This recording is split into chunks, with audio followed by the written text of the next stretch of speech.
किंगरी ऐं सिटी फरीदकोट जे मोज़िज़िन जे लाइ रखी वई आहे ऐं उन सां गॾो गॾु हिकु ॿ ख़ासि ऐलान आहिनि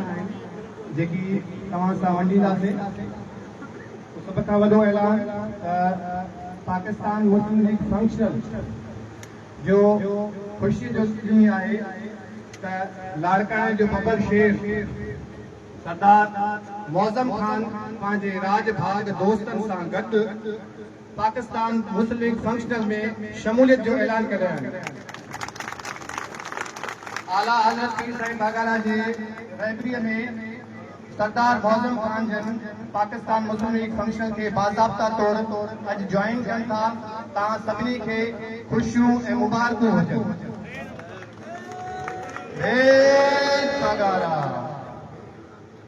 इंशाअल्लाह ताला ईंदड़ चूंडूं सरदार मौज़म खान जन पाकिस्तान मुस्लिम लीग फंक्शनल जे बैलेट तां उथंदा ऐं असां इंशाअल्लाह ताला उम्मीद आहे त मज़लूम सिंध ऐं मज़लूम सिंध जे मज़लूम माण्हुनि जी ख़िदमत जे लाइ अॻे खां अगरा थींदा ऐं दरगाह जे प्लेटफॉर्म तां तव्हां सभिनी जी ख़िदमत थींदी ऐं इंशाअल्लाह पाकिस्तान जे झंडे हेठि असां ज़रूरु कामयाब थींदासीं ऐं पाकिस्तान मुस्लिम लीग फंक्शनल असेंबलियुनि जे अंदरि पंहिंजो आवाज़ मज़लूम माण्हुनि जो आवाज़ उथारींदो। हाणे साईं सरदार मौज़म खान जन खे गुज़ारिश कंदुसि त बल्लभ सर असां सभिनी सां वंडी साईं जन जी महिरबानी। सरदार मौज़म खान भाई साहब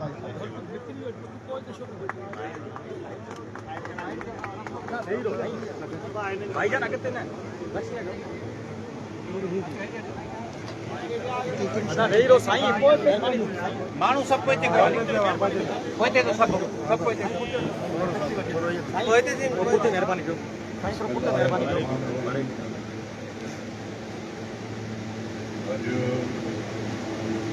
जो दरगाह पे आवाज़ की साईं जन जी आवाज़ वधाए असांजे राशिद साईं जी जेका सलाह सां अॼु हिते दरगाह ते मां बि सियासी तौर मां सम्झां थो तक़रीबन 8-10 साल थिया आहिनि त पीर साहिब जन जी शफ़क़त में पीर साहिब जन जी जेको आहे सो निगरानी हेठि सियासत कयूं पिया ॾाढा में उन में बि जेको मां इलेक्ट कयुसि त पीर साहिब जन जी टिकट ते जेको आहे सो जीडीए जी इलेक्ट कयुसि। उन खां पोइ हीअ इलेक्शन जेका हितां पंहिंजो राशिद साईं जे हुकुम ते आयुसि हिते ख़ैरपुर जे अवाम इलाही प्यार ॾिनो मोहबत ॾिनी। मां शुक्रगुज़ार आहियां सभिनी दोस्तनि जो अॼु ताईं बि उहा मोहबत ॾियनि था ऐं इंशाअल्लाह असांजी फैमिली ट्रैक रिकॉर्ड 100 साल असां घुटनि सां जेको आहे सो सियासत बि असांजी फैमिली जी 100 साल जी आहे। 1928 वारी चूंडुनि खां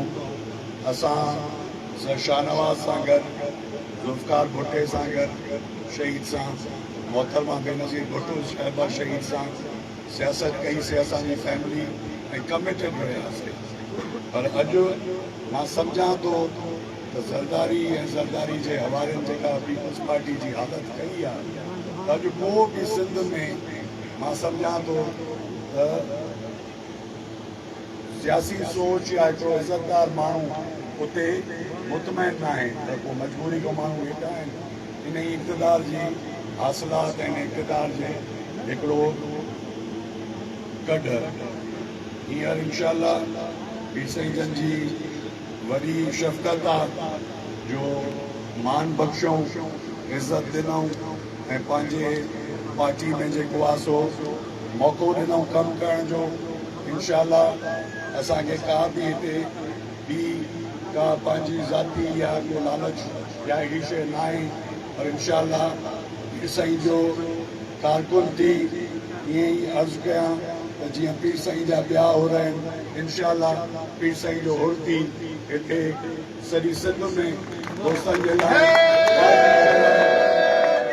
इंशाअल्लाह कमु कंदासीं। ऐं जॾहिं बि दरगाह जो हुकुम थींदो इंशाअल्लाह हमेशह दरगाह जे हुकुम सां इंशाअल्लाह गॾु हूंदासीं। तव्हां सभिनी भाइरनि जी महिरबानी। वरी बि आख़िर में मां पीर साईं जन जो शुक्रगुज़ार आहियां, साईं राशिद साईं जो शुक्रगुज़ार आहियां, सभिनी दोस्तनि जो शुक्रगुज़ार आहियां जिन हिते मान ॾिनो। ऐं इंशाअल्लाह ईंदड़ वक़्त में मूंखे पूरी उमेद आहे त सिंध में रुगो अॻुवाणी जी ज़रूरत आहे। पीर साईं बादशाह अॼु फ़ैसिलो कनि त सिंध जे माण्हुनि जी अॻुवाणी करणी आहे। इंशाअल्लाह साल जे अंदरि तव्हांजे हे घरनि मां निकिरी वञनि। सिंध जो माण्हू एतिरो हिननि खां बेज़ार वेठो आहे पर मजबूरी खां हाणे हिननि सां गॾु आहे। तव्हां सिंध जे माण्हुनि जी पीर साईं अॻुवाणी कयो, तव्हां निकिरो इंशाअल्लाह तव्हां ॾिसंदव सॼो सिंध तव्हांजी अॻुवाणी में इंशाअल्लाह जीअं सूर्या बादशाह जंग विड़ी साम्राज्य अंग्रेज खे कमज़ोर कयो, इंशाअल्लाह तव्हां अॻुवाणी कयो। ऐं सिंध जो माण्हू या सियासी जंग विड़ी इंशाअल्लाह हिननि खे वरी उते ई दफ़न कंदो जिते आयल हो। तव्हां सभिनी जी महिरबानी। इंशाअल्लाह गॾु आहियूं। वधीक मां टाइम न वठंदुसि पर जेके बि पंहिंजा ॿाहिरि आहिनि दोस्त आहिनि संगत आहे सॼे सिंध में, पर रुगो सिंध में न इंशाअल्लाह सॼे पाकिस्तान में पार्टी जे लाइ भरपूर इंशाअल्लाह जेको बि मौक़ो मिलियो जेका ज़िम्मेवारी रखी वई त सॼे पाकिस्तान में इंशाअल्लाह पार्टी जे लाइ कमु कंदासीं। महिरबानी तव्हांजी। आया आया आया आया आया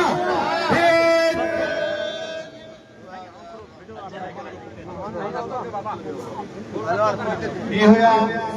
मौसम खान सिंध धरती जी इंतहाई कदावर शख्सियत ऐं आला हज़रत पीर साईं बागारा जन ते शफ़क़त ऐं उन ते यकीन रखंदे पाकिस्तान मुस्लिम फंक्शनल खे ज्वाइन कयो आहे। ऐं उम्मीद रखूं था साईं राशिद बाबा सां गॾु साईं मौज़म साहब बि ऐवाननि में असांजे हक़नि लाइ सिंध धरतीअ जे हक़नि लाइ ऐं पाकिस्तान जे मज़लूम माण्हुनि जे हक़नि लाइ अॻे खां अॻिला थी करे असांजो आवाज़ बुलंद कंदा ऐं असां सिंध धरतीअ सां गॾोगॾु पाकिस्तान बि ख़ुशहाल थींदो।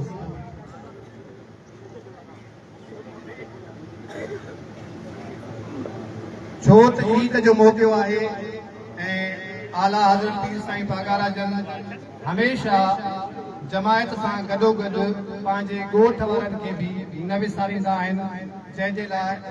कोशिश कंदा आहिनि त हमेशह पंहिंजनि सां पाड़े वारनि सां शहरनि सां ॻोठ वारनि सां नंढनि सां वॾनि सां शफ़क़त भरियो इज़हार कंदा आहिनि। ऐं उन साॻे तसलसल में अॼु साईं जन जे तरफ़ां मुनक़िद हीअ शानदार ईद मिलन पार्टी इन शइ जो सबूत आहे त तव्हां सां साईं जन केॾी शफ़क़त ऐं मोहबत कनि था। बेट पगारा तव्हां सभिनी खे गुज़ारिश आहे पंहिंजे निशिस्त ते वेहो त आला हज़रत पीर साईं बागारा जन तव्हांखे ईद मुबारक बि चवंदा ऐं तव्हां सां मुखातिब बि थींदा।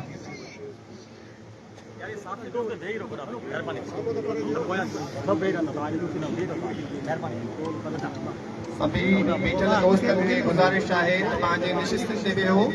त आला हज़रत पीर साईं बागारा जन तव्हां सां ईद बि विश कंदा ऐं उन सां गॾोगॾु तव्हां सां मुखातिब थींदा, पंहिंजे मोहबत जो पंहिंजे शफ़क़त जो तव्हां सां इज़हार कंदा। तव्हां सभिनी खे गुज़ारिश आहे पंहिंजे पंहिंजे निशिस्त ते वेहो।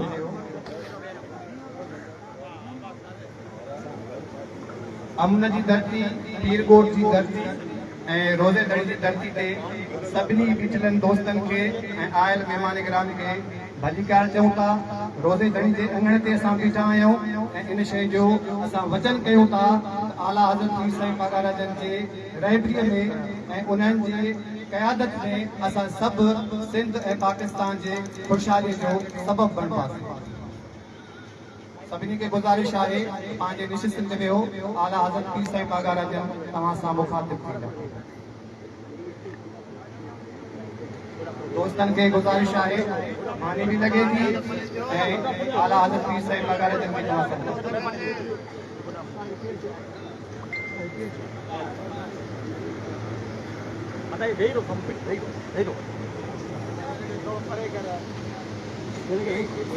थोरो पोयां जमा थोरो पुठि हिन पासे हेॾा हेॾा हेॾा आला साईं पुछायो छा अलाए काॾे घुमो आहे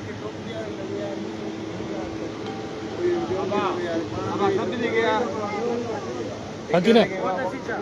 फकीर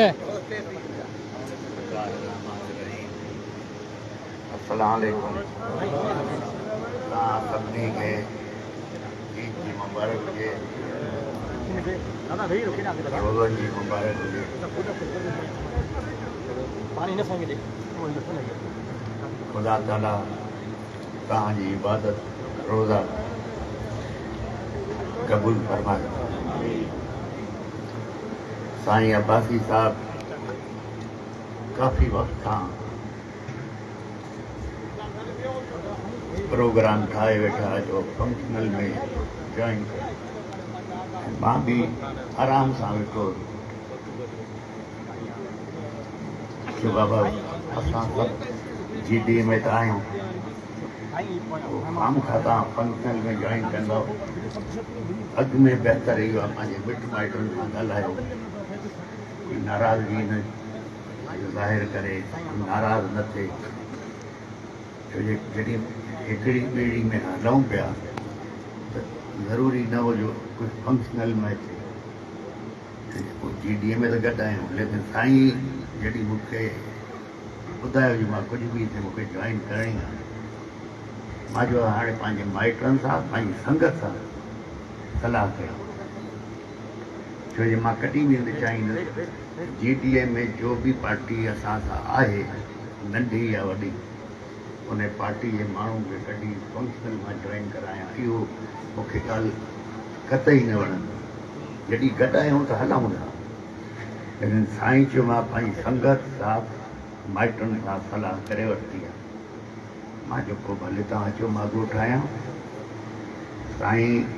अब्बासी साहब जी जो संगत आहे उन्हनि सभिनी जी महिरबानी ऐं जो हाल आहे उन मां तव्हां सां गॾु आहियां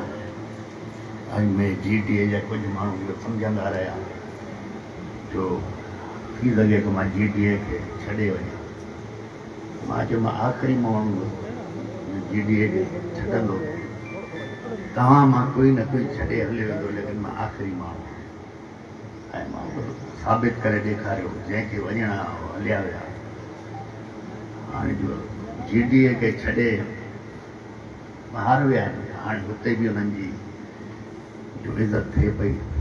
कंहिंखां लिकियल न आहे शुरू में त पीपल्स पार्टी जा लीडर इज़त ॾिनी मिलिया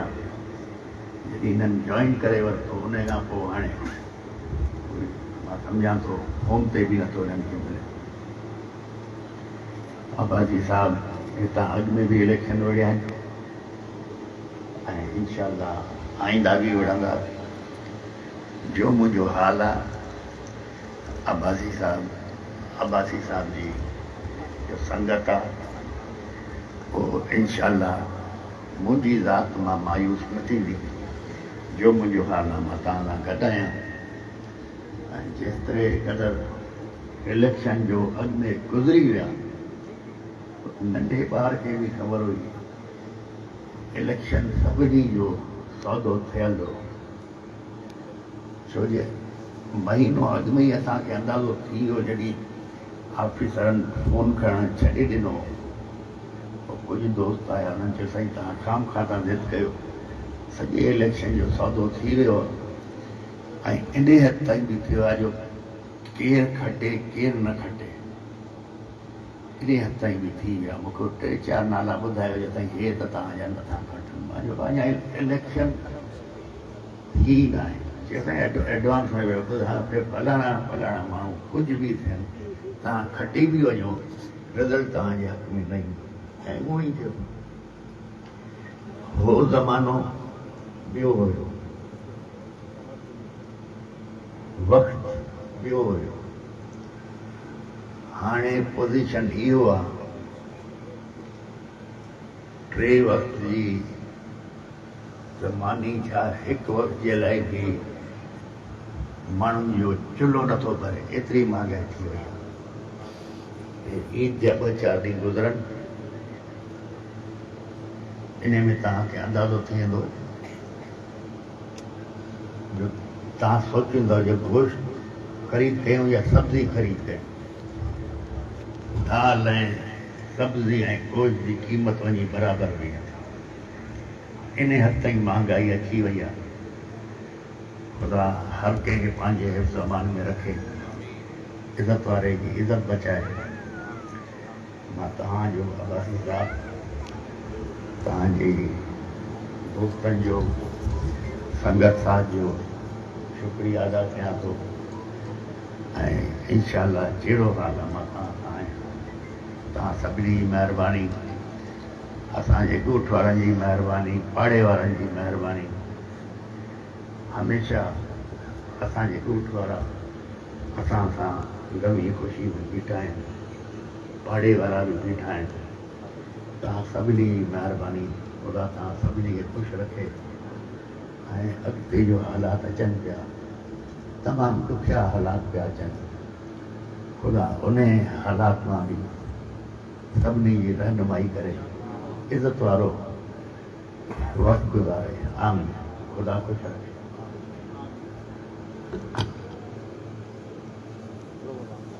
हलो बाबा हाणे हाणे परे हलो, हाणे बचाने वाले उठो सही हाणे तो परे थी गया।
बाबा साईं